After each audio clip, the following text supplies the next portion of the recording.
Bueno, buenos días a todos. Empezamos con el panel de abordaje de conflictos en contextos vulnerables. Es un panel realmente que nos va a llamar a todos a la reflexión, porque nos encontramos con la buena noticia de que tenemos bastante sobrevida ahora, pero tenemos que caminar por escenarios en los cuales por allí no vamos a ser tan bien tratados ni van a ser reconocidos nuestros derechos, y tenemos que tener la conciencia de tenerlos para nosotros o para otros que puedan especializarse en este tema. El derecho a la vejez, o el derecho a la tercera o a la cuarta edad, después ustedes me dirán o no, es un derecho que realmente tenemos que ir construyéndolo entre todos, ¿no es cierto? Que es así como nosotros cuando organizamos un poco el Congreso, los miembros del comité lo tuvimos en cuenta, para que realmente el abordaje de conflictos sea completo e integral e integral.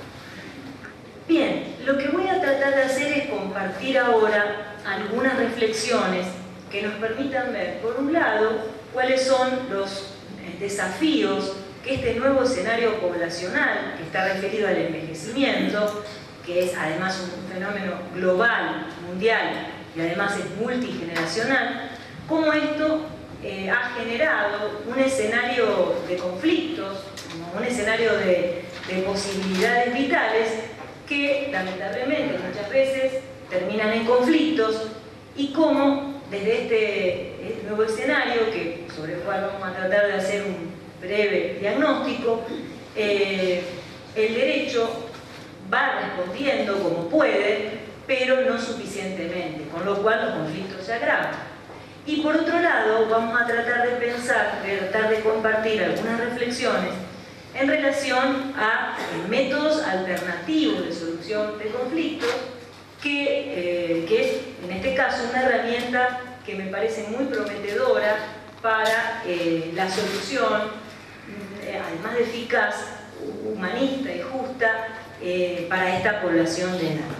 Entonces, ¿cuál es el nuevo escenario que plantea el envejecimiento global y multigeneracional en el mundo jurídico? La primera cuestión que hay que decir es que el envejecimiento poblacional actual es heredado del siglo XX. No siempre existió este fenómeno de la forma en que hoy se nos presenta. Es decir, las personas no teníamos hasta el siglo XIX, finales del XIX, la posibilidad cierta de aspirar a vivir más allá de los 40, 50 años. Hoy esta expectativa de vida en el mundo en promedio se ubica hacia los 79 años aproximadamente las mujeres, que vivimos más, y los varones alrededor de los 72 años en promedio. A su vez, el envejecimiento, este fenómeno del envejecimiento que es mundial, es decir, países ricos y países pobres, si me permiten una clasificación, digamos, rápida del mundo, todos están sometidos a este proceso, que cada vez es más acelerado, con lo cual en la actualidad ya las personas que han ingresado a la vejez, cuyo inicio se considera a los 60 años, hoy cuentan con una sobrevida de 20 años. Y en breve, es decir, en el 2025, prevén los demógrafos, esta expectativa va a llegar de sobrevida, diríamos así, de vida en la vejez, va a abarcar entre 25 y 30 años. Es más, desde el Oxford Institute of Aging se ha dicho que los niños que han nacido ahora, 2015 o después del 2010, cuentan ya con una expectativa centenaria. Por si esto fuera poco, además ocurre que no hay una sola vejez, sino que cada vez más en las sociedades, y uno lo puede ver también en el seno familiar, es posible encontrar dos generaciones de personas envejecidas. Si mantenemos, como lo ha hecho ahora la flamante Convención Interamericana de Derechos Humanos de las Personas Mayores, el corte etario para ingresar en esta etapa de la vida hacia los 60 años, y la expectativa de vida ronda los 80, entonces ya ahí, digamos, es muy fácil ver que es posible encontrar a dos generaciones, de personas envejecidas.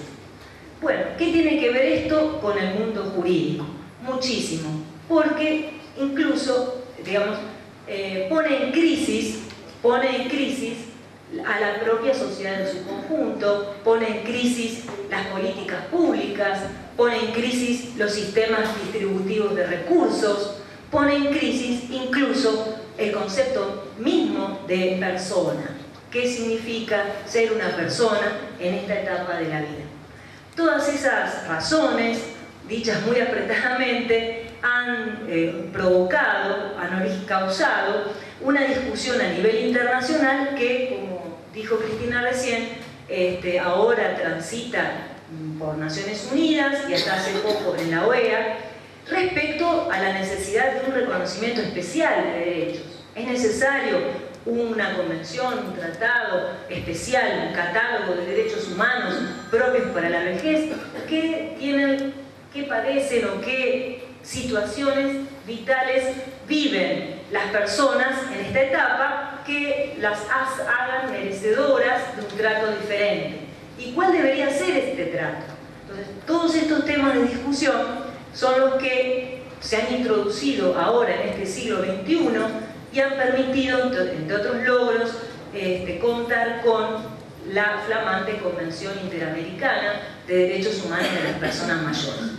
Ahora, muy rapidito, para ser más concreta en este diagnóstico, quiero decir cuáles son esas características que a mi juicio hacen a este grupo poblacional merecedor de un trato especial, sobre todo en el campo de los derechos humanos. Por empezar, el hecho de tratarse de personas que están viviendo la última etapa esperable, es decir, la cercanía con la muerte es una cuestión que atraviesa muy claramente a estas personas.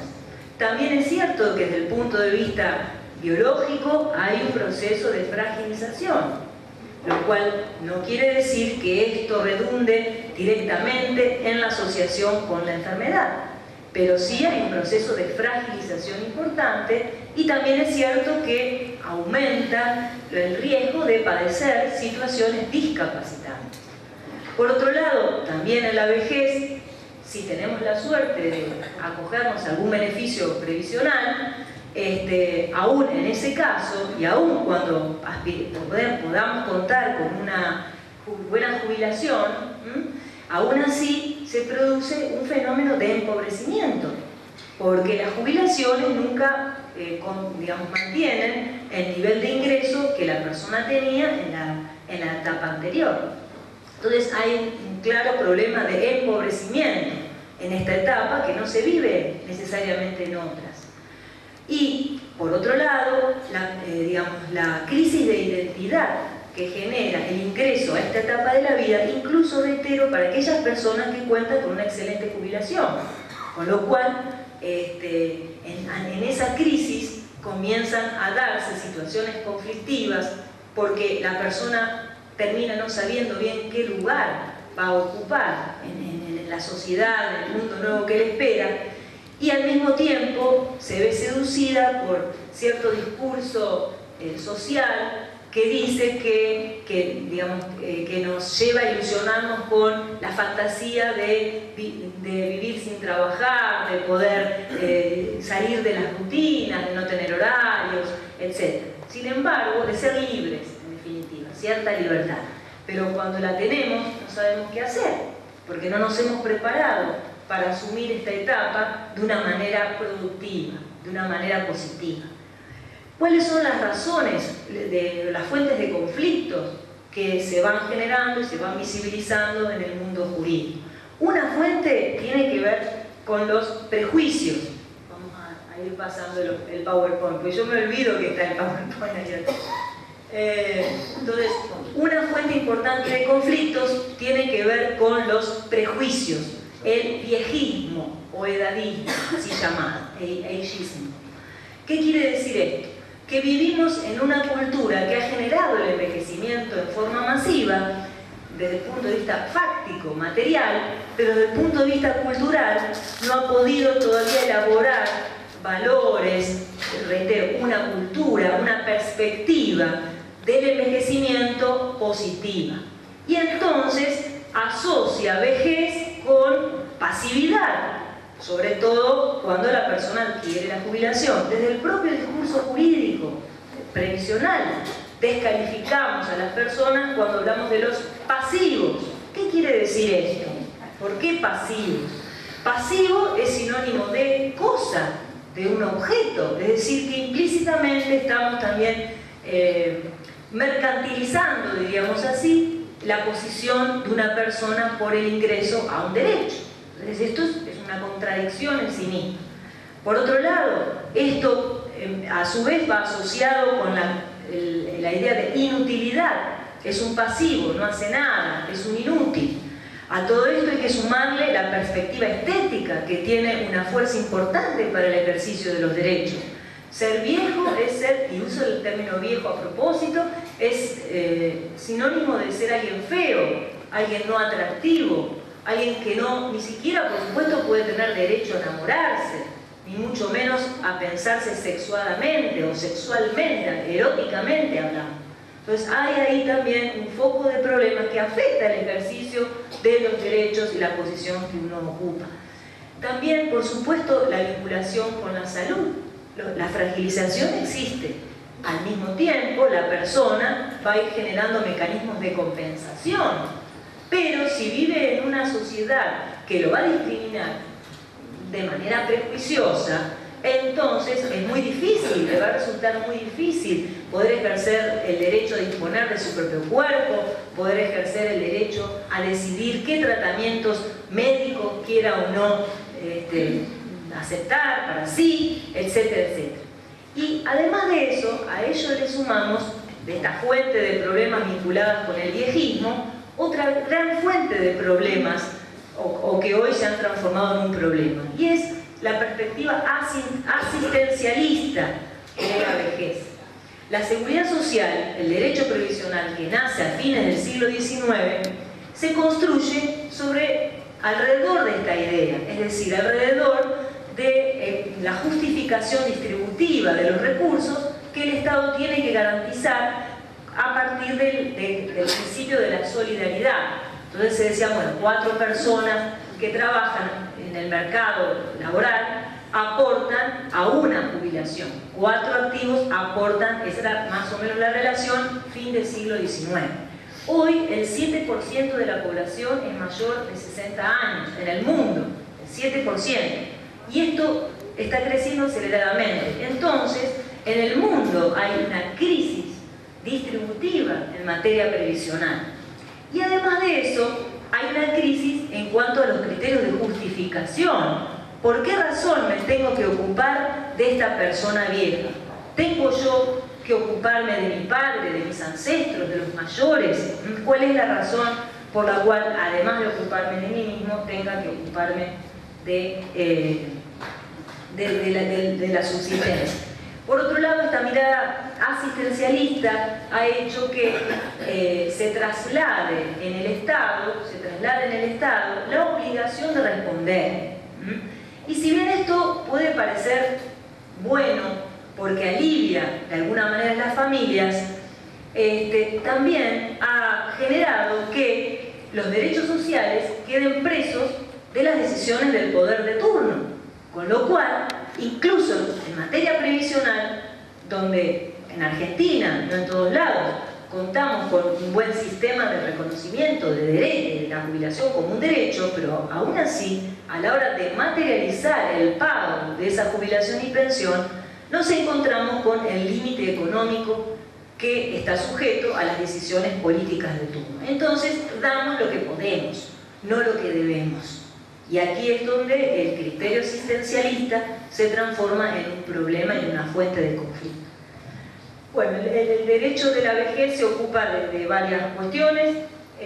Uno de ellos es lo que veíamos antes, la cuestión del concepto de persona, cómo atraviesa la vejez los atributos de la persona, el nombre, el derecho a usar el nombre y a no llamar a la persona por su condición de abuelo, cuando no existe tal. Entonces, la falta de respeto de la condición de la persona en su vejez comienza ya desde el inicio, desde el no respeto de este atributo básico de la persona. Y luego, dentro de esta temática, un foco de conflictos importante tiene que ver con la capacidad jurídica cuando ésta se desarrolla en contextos de vulnerabilidad, como es el caso del envejecimiento poblacional general e individual. El derecho de la vejez se ocupa del estudio de tres grupos o catálogos de derechos humanos. Un primer grupo tiene que ver, el anterior, con la autonomía, los derechos de autonomía, que se refieren a la consideración del derecho a la vida y a establecer el fin de la vida en esta etapa, el derecho a la salud, al acceso a una asistencia sanitaria respetuosa de la autonomía de la persona mayor y no decidida por el familiar, como suele ocurrir en la actualidad. Incluso cuando esa persona mayor está lúcida, le preguntan al familiar, ¿por qué? ¿Por qué actuamos de esa manera ilegal, completamente, contraria a los derechos de la persona mayor? La autonomía, a su vez, genera problemas en relación a las libertades. La libertad, ¿dónde va la libertad cuando soy una persona vieja? Si todo el mundo, por cuidarme, por ser solidario conmigo, termina haciendo lo que tengo que hacer. Y yo no quiero que esto suceda, pero no tengo la fuerza para oponerme a ese mecanismo, a ese hábito de relacionamiento con las personas mayores. Bueno, también dentro de los derechos de autonomía se incluye todo lo que tiene que ver con el ejercicio de los derechos patrimoniales, el derecho a la vivienda, y dentro de esto un lugar importante lo ocupa la problemática de las residencias gerontológicas. También dentro de la autonomía, o un nudo importantísimo de problemas, es lo referido al abuso, al maltrato o destrato o violencia que se ejerce contra las personas mayores, muchas veces movidos por estos prejuicios viejistas a los que me refería antes.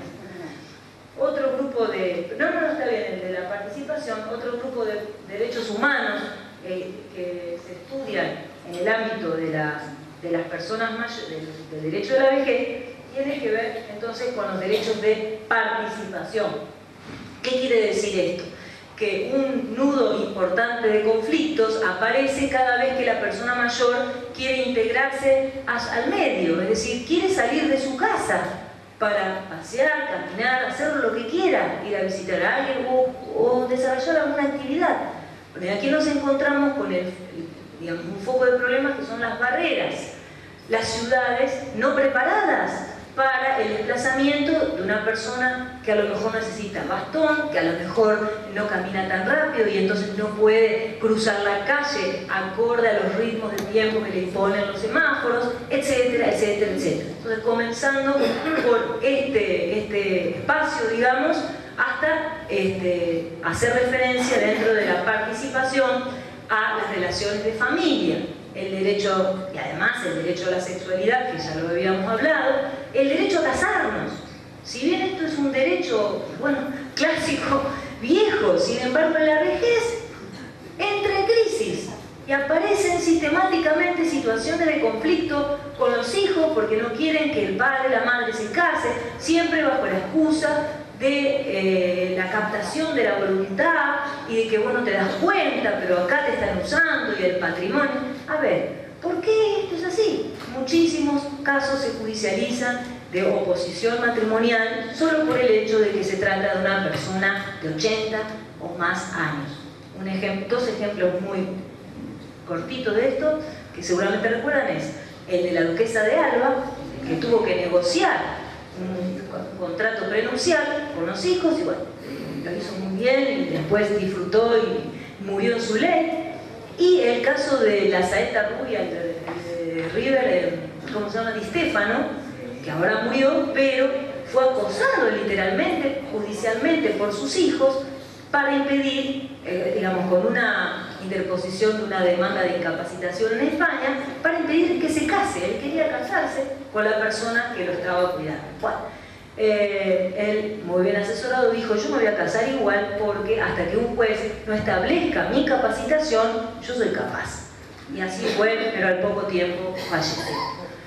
Esa es otra cuestión. Estas actitudes viejistas ponen más en riesgo la integridad de la persona, la integridad psíquica en particular. Muchas veces entran en situaciones de depresión, en cuadros de crisis existencial, de las cuales muchas veces les resulta difícil salir y terminan en estos desenlaces. Otro grupo de problemas que estudiamos en el derecho de la vejez tienen que ver con los derechos de prestación o derechos sociales. Ahí sí abordamos la temática de la seguridad social, que ya está en crisis desde el punto de vista económico, están en crisis los criterios distributivos, pero también está en crisis la propia idea de trabajo y la propia idea de ocupación en la vejez. Entonces, por otro lado, a su vez, aún reitero, cuando la persona mayor pueda jubilarse con un buen estándar económico, etc., luego aparece toda una crisis de identidad importante porque no logra encontrar su lugar en una sociedad que empieza a vivir como hostil. Por último, el derecho de la vejez se ocupa también de los sistemas de protección y garantías, hace un abordaje desde el derecho procesal. Y es aquí, en este punto, donde me parece muy importante el aporte que se puede realizar desde los métodos alternativos de solución de conflictos. Hasta ahora, los conflictos vinculados a la vejez son resueltos a través de los mecanismos tradicionales. Pero ¿qué pasa? El sistema judicial no está diseñado en relación a la expectativa de vida de una persona mayor. Está diseñado en abstracto. Está diseñado en base a un modelo de persona atemporal. Los tiempos no están procesales, no están pensados en función de la vida, del transcurso del ciclo vital, salvo en algunas áreas como puede ser el derecho de los niños, donde hay más conciencia de la importancia de la temporalidad. Pero aún así, los niños tienen la ventaja del porvenir. El mundo es de ellos, el mundo que viene. En cambio, en la vejez, ese mundo, ese tiempo por venir es un recurso escaso. Y además de eso, tienen en la lucha judicial, en los mecanismos tradicionales, las personas mayores se ven entonces ante el obstáculo de tener que pelear por sus derechos años y años. Un caso emblemático que puedo mencionar ahora es un caso que tardó 24 años en resolverse en la Corte Suprema de la provincia de Buenos Aires. Era un caso típico de desalojo que después se fue complicando. Las personas mayores que debían ser desalojadas, digamos, tenían 60 y pico de años. Al finalizar el juicio estaban vivas, pero tenían más de 90, cerca de 90. Entonces, bueno, en este caso, más allá de la solución de derecho de fondo, lo cierto es que el propio Estado ha violado el derecho al acceso a la justicia, un derecho tan básico como el derecho a la vivienda, que también se estaba cuestionando allí. Y, de todas maneras, estas personas tuvieron la suerte de seguir vivas, de estar vivas. La mayoría de las veces ocurre, no solo en el campo previsional, que las personas mueren en el camino. O bien, cobran el reajuste y a los días mueren, como un caso que salió en los medios de una persona de 104 años. Bueno, en definitiva, los problemas estos son muchísimos. Entonces, ¿cómo puede contribuir la mediación o en general los métodos alternativos de solución de conflictos? De muchas maneras. La primera es que la contribución de estos métodos es muy importante en función de digamos, los tiempos procesales que son más acordes al tiempo razonable de espera que puede llegar a vivir una persona a esta edad. Luego es un sistema más transparente, en donde el diálogo, la escucha de los problemas de las partes es el eje de trabajo. Por otro lado, es menos costoso que, digamos, el desarrollo el desarrollo de un acceso, sí, ya lo vi, gracias. es menos costoso, o sea, es más económico, es más rápido, es más transparente y es más acorde a las condiciones de vida, en definitiva, de una persona mayor. Con lo cual, desde el derecho de la vejez también promovemos la adopción de estos métodos alternativos, pero con una condición, a ver si están de acuerdo, y es la necesidad de capacitar gerontológicamente a estos mediadores, porque no es lo mismo mediar en un contexto, digamos, entre personas que son adultas o niños y adultos, etcétera, que hacerlo en relación a una persona mayor. Y vuelven a aparecer los rasgos que justifican un trato diferente respecto de otros grupos vulnerables. Por ejemplo, habrá que atender a las condiciones funcionales, físicas, auditivas, a los tiempos de esa persona, al deseo de esa persona. Habrá que acondicionar el lugar de modo que no haya barreras en la circulación. Habrá que hacer especial atención, tener especial atención respecto de lo que esa persona mayor expresa. Habrá que insistir en que vaya la persona sola, no acompañada por un familiar. Y así con muchas otras condiciones que seguramente ustedes podrán identificar de una manera incluso más ordenada de lo que estoy exponiendo ahora. En definitiva, los métodos alternativos de solución de conflictos constituyen realmente una vía de solución muy importante y eficaz y justa a la hora de abordar conflictos referidos a las personas mayores.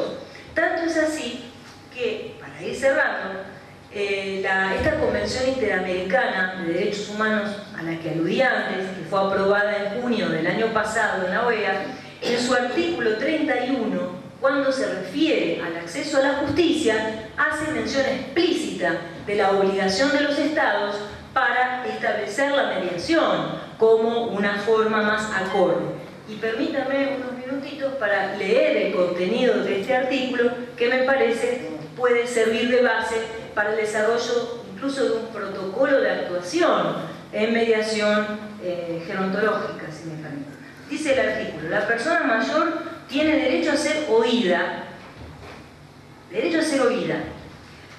con las debidas garantías y dentro de un plazo razonable por un juez o tribunal competente, independiente e imparcial, establecido con anterioridad por la ley, en la sustanciación de cualquier acusación penal formulada contra ella o para la determinación de sus derechos y obligaciones de orden civil, laboral, fiscal o de cualquier otro carácter. Hasta ahí esto es tradicional.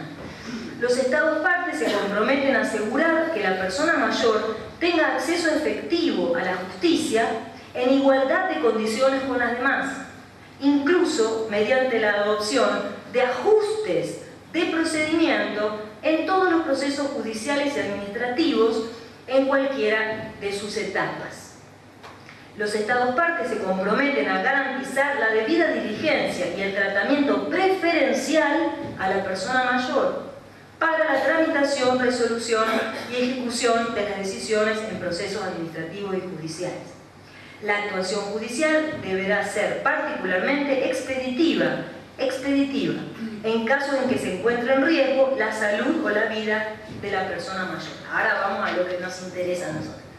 Asimismo, los Estados partes desarrollarán y fortalecerán políticas públicas y programas dirigidos a promover a. mecanismos alternativos de solución de controversias, b. capacitación del personal seleccionado con la Administración de Justicia, incluido el personal policial y penitenciario, sobre la protección de los derechos de la persona mayor.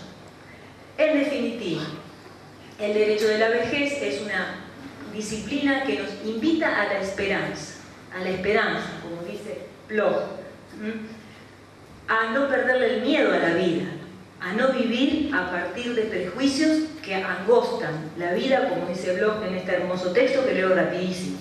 Una vez alguien salió al ancho mundo para aprender qué era el miedo. Sin embargo, ha llegado el momento de que tengamos un sentimiento más acorde con nosotros.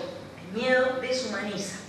Se trata de aprender la esperanza situada sobre el miedo, que no es pasiva como este, ni menos aún está encerrada en un anonadamiento, que es a donde terminan las personas mayores en este escenario. El afecto de la esperanza, que sale de sí, da amplitud a los hombres en lugar de angostarlos. Pero claro, hay que aprender la esperanza. Y esto es un trabajo, como dice Bloch. El trabajo de este afecto exige además hombres que se entreguen activamente al proceso del devenir al que ellos mismos pertenecen. Porque con gran ilusión todos esperamos llegar a la vejez. Construyamos desde las diferencias y para que tengamos, como dice la ONU, una sociedad realmente incluyente de todas las edades. Gracias por mi minuto de Yo comenzaría por una cita de un autor argentino, de esos grandes autores argentinos que no tenemos idea que existan. Previs, Borges, Kusch. Rodolfo Kusch, doctor en filosofía, fue profesor de la Universidad Nacional de Salta. En la dictadura militar fue de los cesantes como corresponde. Se dedicó a quedarse en la quebrada. La esposa de él, abogada, le hacía milanesas y él vendía las milanesas en la estación del tren. Rodolfo Kusch ha escrito muchas obras, el Rosario se las ha publicado. Los rosarios de vez en cuando hacen cosas buenas, señora. De vez en cuando, no sé. Como Santa Vecino vio, no sé. Rodolfo tiene un libro para nosotros que lo hemos estudiado en el Instituto Federal, muy chiquito, muy valioso, La negación en el pensamiento popular, editorial Las 40. Kusch dice lo siguiente, y en esto está enfocado esta ponencia, digamos. El problema de la filosofía es el problema de la liberación. No es el búho que levanta vuelo al anochecer porque se ha visto todo lo que ha pasado durante el día, sino que esconde también la sorpresa de la noche y la espera del amanecer. Filosofar es programar el amanecer al cabo de la noche, es plantearse la liberación que seguramente ocurrirá al día siguiente. Por otra parte, soy discípulo personal de Teilhard de Chardin, que siempre plantea el futuro. Entonces, esta ponencia está ubicada en el futuro, o está ubicada para el futuro. Primero, honestamente, me costó, soy adulto mayor, me costó un par de días entender qué me pedían. El cuerno significa contexto vulnerable. Como he sido tomista, así nos enoja como una amiga María Laura, definir el concepto que te preguntan, de mí era fundamental. ¿Qué es un contexto vulnerable? Yo le pediría a la señorita que nos pase las diapositivas una tras otra y después volveríamos. De esa forma, ustedes podrán ubicarse en el contexto no vulnerable de qué significa contexto vulnerable. Contexto vulnerable es una capacidad diferente más necesidad de ayuda. Una capacidad diferente más necesidad de ayuda. Ahí ya logramos empezar a levantar vuelo de la noche, el búho. ¿Qué es capacidad en este contexto? Soy discípulo de un gran economista, indio, de la India, Amartya Sen, Premio Nobel de Economía de 1998. Amartya fue y es decano, es director del Trinity College de Cambridge. Él ha generado un concepto que es muy interesante, es la capabilidad.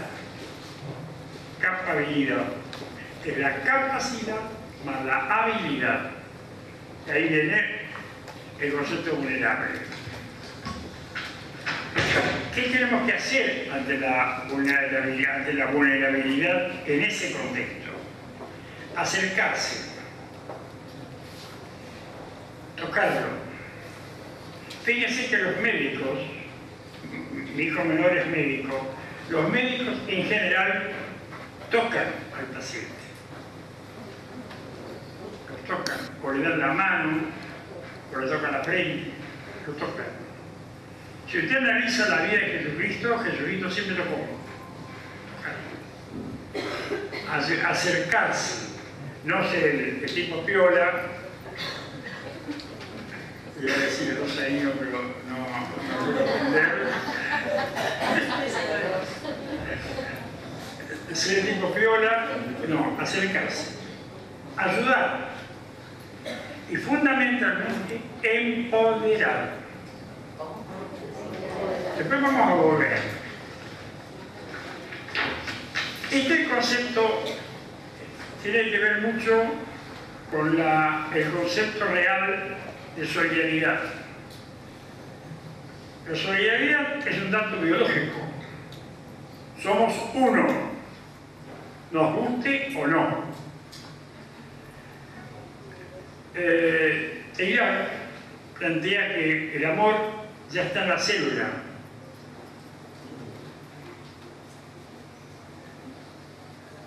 Y la madre de Teilhard le enseñaba que la vida está en las piedras, la piedra vive. La solidaridad es biológica. Somos uno. Asumiendo esa solidaridad biológica, viene la solidaridad ética. Debo ser uno con el otro. Levinas, otro de los autores que me gusta, un filósofo lituano muy amigo de Juan Pablo II, Levinas, o Levinas, como lo he visto por los dos acentos, la ética es una óptica. ¿Cómo? La ética, ahí Santo Tomás aquí se pone loco, la ética es una óptica, es mirar la vida desde el rostro del otro. No es lo mismo mirar la vida desde mi rostro que mirar la vida del rostro de ustedes. Hasta dónde ustedes me están captando, hasta dónde ustedes no me están captando. Yo le enseño a ver, ponete en el lugar del otro. ¿Qué te escucha?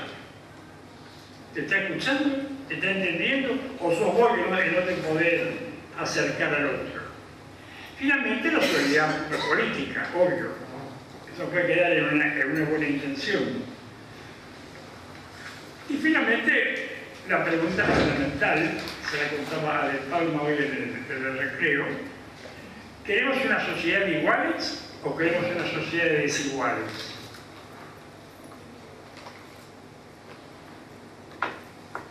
El problema de la filosofía es el problema de la liberación. ¿Cuál es lo que nos espera a la mañana siguiente?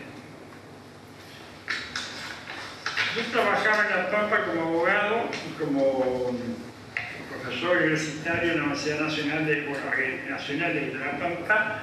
Cuando empieza el primer cuatrimestre durante la dictadura militar, en agosto fue la primera clase sobre la derecho laboral, sobre la igualdad de la ley. Entonces yo le expliqué a los estudiantes que una noche, en La Pampa hace mucho frío, una noche de mucho frío, a mí me interesa mucho la igualdad de la ley, pero también me interesa la igualdad del Banco de La Pampa. Obviamente al día siguiente la mataba por la cola y fuiste. No se iban a aceptar nunca una sociedad de iguales. Yo no estaba diciendo que tenía el mismo derecho. El problema del acercamiento. Entonces, volvemos ahora a empezar de vuelta con las diapositivas. La Convención de Naciones Unidas sobre los Derechos de las Personas con Discapacidad. El propósito de la presente convención es promover, proteger y asegurar el goce pleno y en condiciones de igualdad de todos los seres humanos y libertades fundamentales para todas las personas con discapacidad y promover el respeto de su dignidad inherente. El vulnerable aparece cuando está en un contexto. Si no está en el contexto, no. Porque a mí me cuesta moverme porque jugué mucho al tenis y quedé con las dos rodillas destrozadas. En mi caso me manejo bien, pero si salgo a la calle, por las dudas llevo el bastón. Le entro en un contexto vulnerable, porque el contexto vulnerable es la baldosa mal puesta. Sí. No, con esto no quiero evangelizar a nadie, ¿eh? Hay un relato que a mí siempre me llamó poderosamente la atención. Es el otro live,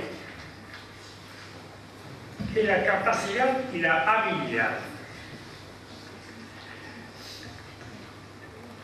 Amartya, su gran tesis doctoral, esto es maravilloso. Yo tengo todos los libros de Amartya en inglés, menos uno, que es la tesis doctoral. La compré en Londres, una de las mejores librerías inglesas, en portugués. La tesis doctoral es graciosísimo. Pero todos los libros de Amartya en inglés, y me faltaba estaba en Londres y los pedí, se acordó, en portugués. Amartya o Martía plantea la hambruna. Es muy interesante. La hambruna, para este premio Nobel, no es la falta de granos, o la falta de alimentos, diríamos ahora, sino es la no igualdad de acceso al alimento. La habilidad jurídica que no le permite al pobre acercarse al alimento. Observemos, si somos inteligentes, el pobre en general no se lo ve porque está en el ambiente. Fue la última conferencia que me invitó a la FAE, después nunca más. Porque está en el ambiente, está en el paisaje. Al padre no lo mismo que está en el paisaje. Ya no lo hemos visto. Ya está. Observemos que cada supermercado tiene un pobre en la puerta. Cada iglesia tiene un pobre. Se pelean impuestos. Si ellos trabajan de pobres. Necesitan, trabajan de pobres. El problema de la habilidad está en el Evangelio, uno de los, que creo que el mejor ejemplo, lo que yo necesito demostrar, no lo que yo necesito, lo que necesitamos entender, es el acercarse, el ayudar y el empoderar. Acercarse. Un tullido quería ser sanado por Jesucristo, quería entrar, llevado por sus amigos, por camilla, quería entrar a la casa. No podía entrar, estaba lleno de gente, posiblemente, bueno, o sea, para escuchar. Se rompe el techo y al pobre tipo lo baja, le baja la camilla. Jesucristo lo toca, lo ayuda. O sea, el hombre levantado lo empodera, loco no para. Se acabó la joda. Agarrá tu camisa y llévatela.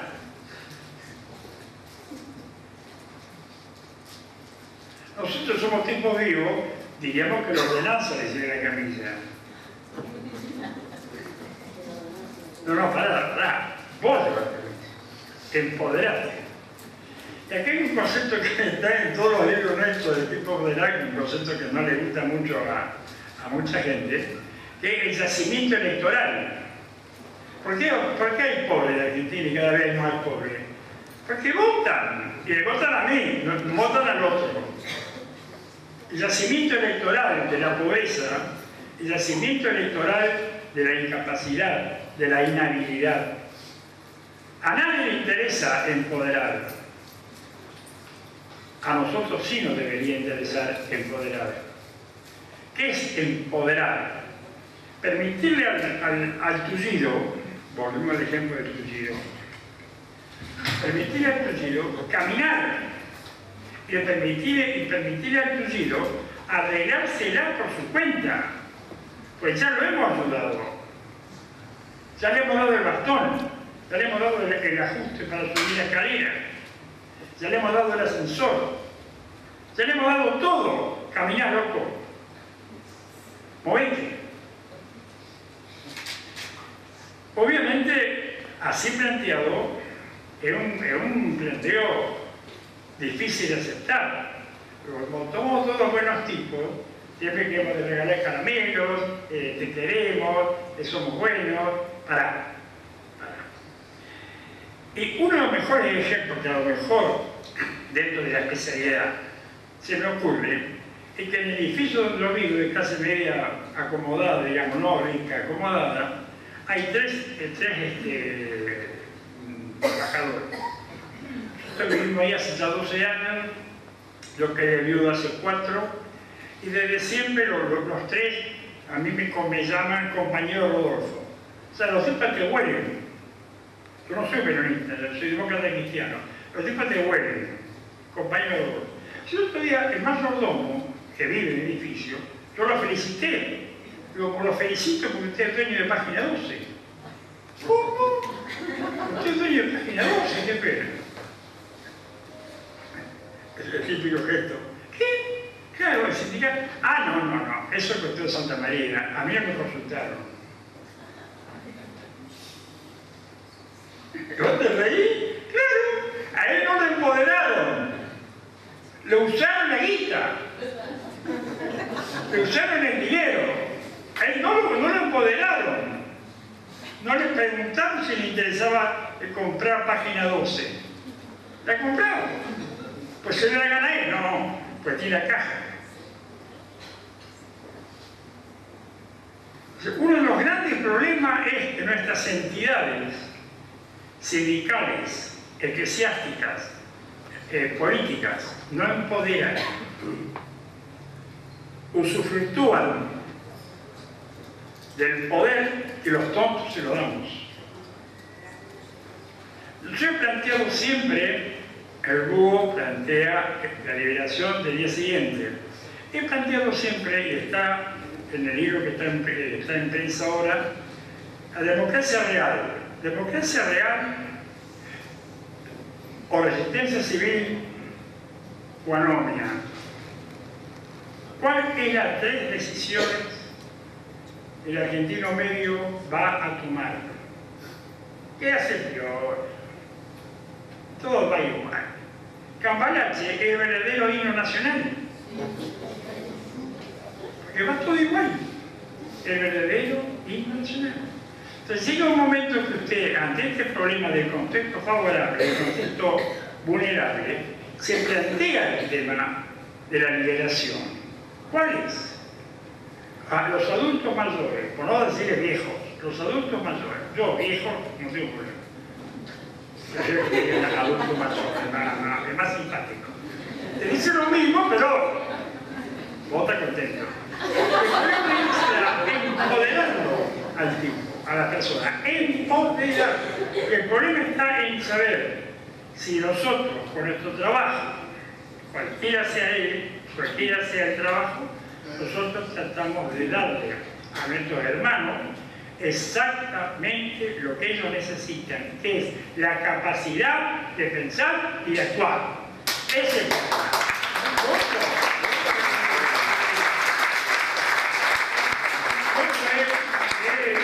Humanitarismo. Somos buenos tipos, la ley que va, yo los curas como un mando de la iglesia en Nilo. Ya sabes, cabo, como un mango. Tampoco voy con el audífono, así cuida lo que quiera. El audífono tiene pila y duele. ¿Por qué? Porque yo me rebelé ya. A mí no me empoderan. Y no me van a dejar empoderar nunca. Me van a tener de súbdito. Yo no voy a ser súbdito del cura. Yo no voy a ser súbdito del equipo federal. O no empodero, o no voy. Entonces el concepto vulnerable, con esto cierro, es bueno político. Es un problema político. Es un problema político. Es un problema si sabemos o no sabemos que la igualdad de la ley también se compensa con la igualdad del Banco de la Pampa. Pesa. A mí me causa cesante por eso. 400 años pasaron y vuelvo a jorobar con eso. Porque me importa la igualdad de la ley, por supuesto, que la igualdad del Banco de la Pampa. Yo les hago una pregunta a dos abogadas y a una doctora. Probablemente doctora. La provincia invencible, No podía ser la provincia invencible a los años santafesinos, la provincia invencible, la Liga Electoral. Nosotros dimos la Constitución argentina, la Liga Electoral. Somos todos iguales ante la ley. Rosario fue capital en una época. Como buena Rosalina, somos todos iguales ante la ley. Es un cuento. Es un cuento. Porque para ser igual ante la ley, yo tengo que saber leer la ley. Y la ley se supone, se presume, la palabra complicadísima, conocida después de ser publicada en el boletín oficial. La pregunta, ¿yo leo el boletín oficial? No. ¿Puedo acceder al boletín oficial? Sí. ¿Cómo? Comprándolo o pagando internet para bajarlo oficialmente del sitio web. Si a mí apenas me alcanza para comer hoy, ¿usted cree que me va a preocupar a mí cómo es la igualdad de la ley? ¿Cuál es la última norma que sacaron? Entonces fíjense cómo, sin darnos cuenta, el gran dogma, que yo lo acepto perfectamente, no soy abogado, ¿no? El gran dogma de igualdad de la ley está en un contexto vulnerable, porque no todos pueden acceder a boletín oficial. No todos pueden acceder a boletín oficial. Claro, no todos, es decir, pueden acceder si lo compran o pueden acceder si lo leen. El boletín oficial es gratis en internet, pues usted tiene que pagar la conexión a internet para poder leer el boletín. Entonces, ese es el contexto que nosotros, la liberación, diría Adolfo Kusch, debemos trabajar. Acercarse, tocarlo, ayudarlo y empoderarlo. Y termino con otro ejemplo que a mí siempre me ha llamado poderosamente la atención. Nosotros lo tomamos como una literatura. El buen samaritano. El buen samaritano era el enemigo del tipo que estaba tirado en la calle. Los samaritanos eran enemigos de los judíos. Pero enemigos, no más o menos.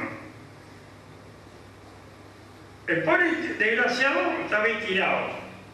Pasa un cura judío, ni bola. Pasa un seminarista judío, ni bola. Tiene un enemigo, el pobre tipo. Lo levanta, lo lleva a la hostería, le dice al hospedero que lo cure, y llama al médico que lo cure, él le deja plata para pagar, le dice que cada vuelta le va a pagar lo que le falta. Dos parábolas del Evangelio, más Kusch, más Teilhard, más Amartya Sen, nos deja pensando. ¿No será que nos falta la solidaridad política? Que nos quedemos tranquilos con esta conciencia porque no miramos la ética desde el rostro del otro. Esa es la pregunta. ¿Qué sociedad queremos? ¿Una sociedad de desiguales o una sociedad de iguales? Esa es la pregunta. Y ahí más o menos creo haber tratado de explicar qué es el abordaje del conflicto en un contexto vulnerable. Gracias.